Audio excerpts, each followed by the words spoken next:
So ফেরিতে উঠলাম, মালেতে যাচ্ছি। মালে থেকে যাবো হচ্ছে মাফুসিতে।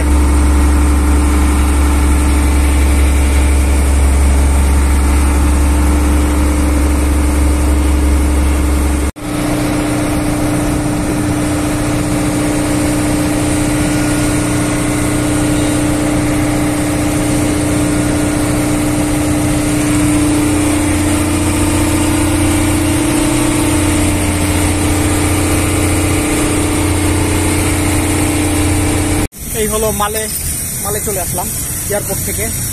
মালে খুবই ছোট, এটা হচ্ছে ক্যাপিটাল। এখান থেকে যাব হচ্ছে ফেরিতে করে মাফুসি আইল্যান্ড। মানে রাস্তাগুলো চিকন, খুব ভালোভাবে ঘুরবো না।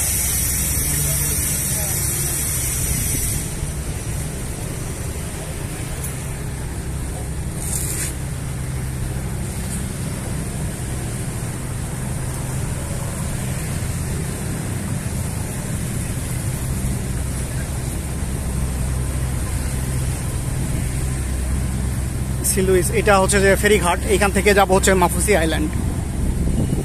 রাস্তাগুলো স্বভাবত চিকনই হবে সব। মালে শহর পুরো ঘুরে দেখানোর সময় হবে না, দেখার সময় হবে না।